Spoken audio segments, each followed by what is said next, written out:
The finals devs just gave an update on the state of things within the studio. We also got some new interesting things popping up and some potential Easter eggs, and some actual real data for ranked. I'm also going to showcase how you can get some free in-game currency, as well as a charm, and even some interesting things around the Steam player count. We got a lot to talk about. What's up, World Tribute? Becky there, we're checking out all things the final. Now first up, let's just jump into the dev situation and what's happening on the return from holiday, etc. Now we do have a few devs here chiming in on what is happening here. Now our first one here is from EMBARK Dusty, who in a reply here said, a lot of people come back on Monday, a lot of people have been here the whole time. Now he also goes on to further elaborate here. I am hopping in to keep things from melting here while I have a small break in the CM schedule. But the lights are always on at the EMBARK studio. We don't force crunch, but it's hard to not do everything we can for our baby, I mean the final. So clearly there's always been people in and out of the studio, even during the holiday break, seemingly probably a few days off in between there. And of course we had some emergency maintenance with some of the server stuff and some of the backend stuff during those holidays, obviously to keep the game's gears turning and keeping everything in check. Now we do have some even further elaboration on this from Dusty, kind of going into a few other things as well. Now this is on some of the recent banning stuff and the ban waves and kind of what's going on in general with the whole situation, as we know the cheating or even exploit problem within the game. So again, Dusty in a reply here said, we have a big long list of things, but I have no news on any plans or action. We don't generally give info prior to making things live so they can be tested and proven. Nothing worse than announcing something ahead of time and it's not happening. We do try to avoid that. On Monday, many people are coming back from their holiday break. Community and security have been working this whole time to improve and adjust on often more pressing things, and lots of people have been working this whole time too. And his last minute mention around this thing here was, do you guys do ban waves? And they said they don't disclose their methods, which yeah, of course they're not going to disclose their exact methods or when the ban waves are happening.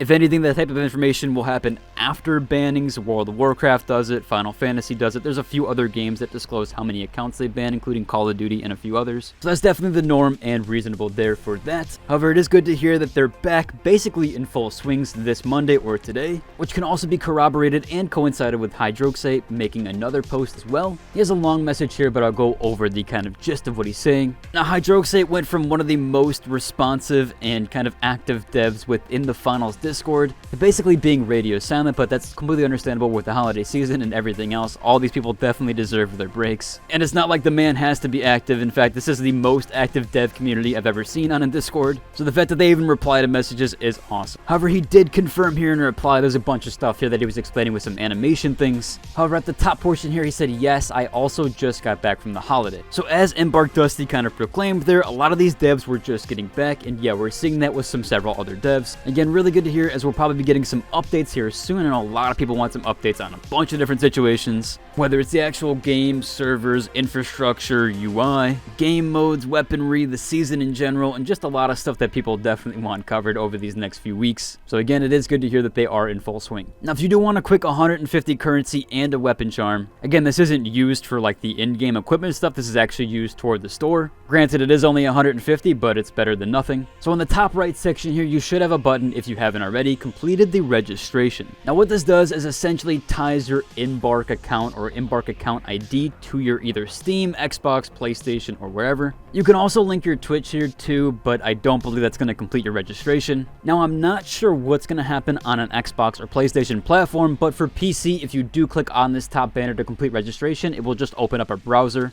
and it does open up your default browser. So if you have Chrome, Edge, or wherever, it's just going to open up the default browser with the web page so that you can connect your account. Now, because I don't know how this is going to work on the console, I am just going to link down below the page to connect your account. So if you do need to use that, you can use that here in my description. Once you head over to the page, just connect your account or click on the connect account portion and log in to whatever platform you're using. That will then complete the registration. You more than likely will need to complete a round or relog the game, or essentially relaunch the game. That's what I did. I relaunched the game, although I assumed that the server might retrack. If you do play a round, it might seemingly give you the currency and the charm as well if you do it just that way. However, for me, I wanted to check and make sure it all went through, so I just relaunched the game very quickly, and yeah, I got my rewards right away. Again, some decent currency for just maybe like a minute or 2 minutes of your time, so definitely worth to do if you haven't already. Now, we do have some real world data from Ranked, and this was actually extracted from the leaderboards website. Now, EMBARK does have their own official one. However, this one has a lot more enhanced things like like platform people are playing on, and it even goes as far as to showcase what their connected accounts are. So a lot of cool stuff with this leaderboard. If you want to just check it out in general, I'll leave a link to it down below. However, this person extracted that data from the source of that website, which allowed him to gather this real world data for the top 10,000 console versus PC players. Now, unfortunately, this is not proportioned to the actual player base or how many players are within that data set. We do have to take this with a little bit of grain of salt. However, this does kind of confirm some biases, whereas PC is the dominated number here within literally every single division. Now, there is a little bit of discrepancy here as the data doesn't reflect input,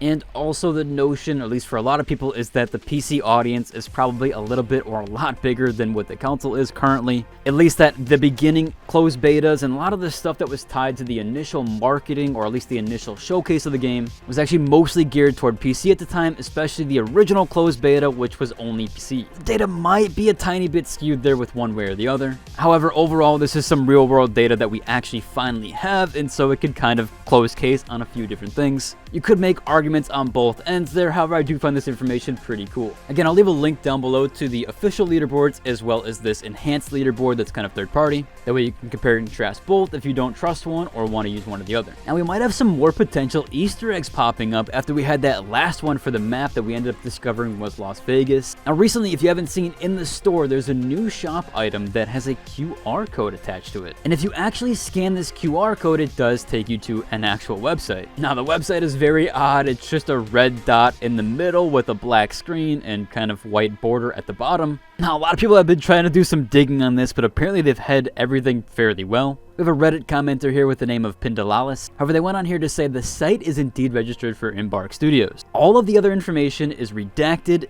for privacy. However, it is tied to a host server or host called Gandhi, with the referral URL being gandhi.net. It was registered all the way back on October 19, 2023 and expires October 19, 2024. The URL code is pretty simple, just HTML and some JavaScript. The red dot is actually a GIF, and it's actually a red square, probably adjusted with border radius. And a lot of people here have also agreed with this commenter that it might be related to Arc Raiders or just the finals, and they hid the info pretty well. And apparently a lot of the machines in Arc Raiders have dots on them. This is briefly kind of showcased in the closed alpha trailer. I think nothing too profound there, or at least one way or the other, if it's for the finals or for Arc Raiders. However, that is seemingly coming out this year, so that definitely could be the case. Again, also the Easter egg community has been pretty active within the finals. They've been finding some new imagery and some new numbers and locations. We'll have to wait and see on how all that comes to fruition. Definitely fairly interesting and really cool. I like how they're doing this like Easter egg stuff outside of and inside of the game. It's actually kind of fun, and I wish more game developers and game studios did this type of stuff, as it just adds like an extra element and almost like lore for the game itself. Obviously, a few other games have done this type of stuff like Call of Duty, etc.